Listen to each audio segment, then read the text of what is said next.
we have 100 PTs, right? Those 100 PTs have a patient, me, coming in to them with right knee pain. Of those 100 PTs, what percent, all right, and I'm going to stop sharing my screen for a second so I can see all you guys, because you guys have got to hold something up.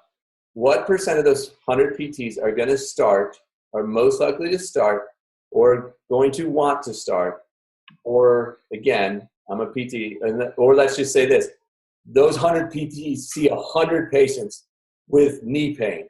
How many of them start typically on the injured side? Hold it up. 10 means 100, 9 means 90, 8 means 80.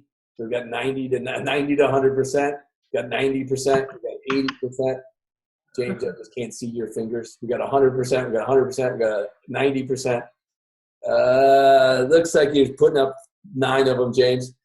Connie, what are you putting up? 9. 9. Okay, good. Typical response on that.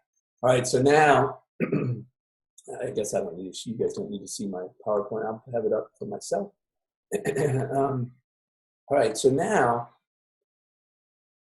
I then asked this. 100 PTs treating 100 patients each, okay? And we noticed that the arm, now we're going to shift up to shoulder just because you can see my shoulder. It doesn't go well forward flexion. Or I do a MOB and I'm assessing the joint and I find out it doesn't like AP.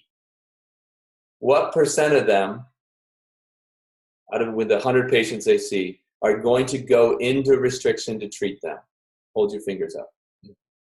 So 100%, 90%, 80%. I think you got 90, 80, 90, 90.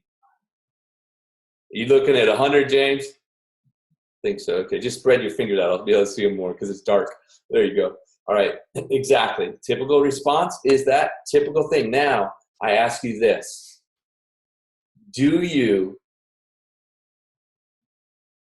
Are you one of them? Yes or no? Don't take, well, it depends and stuff. Again, you treat 100 patients, and I am that 100 patients. Am I going to see you pretty much treating like that? Yes or no? Shake your head. I keep shaking it. All right. So good. We've located you. All right. You guys see what you located. All right. Fine. That's where you are. All right. Now, I have to show you something is that, all right. So you're in the group. Okay. So now I have a patient come in and they say they've been to 4 providers, 4 of you. You all use a different technique, though. Nicole, Krista, Wendy, and Linda, they all went to see. You all use a different technique. Right? And all of you shook your head yes. And they go, I've been to 4 therapists. And they didn't get me better.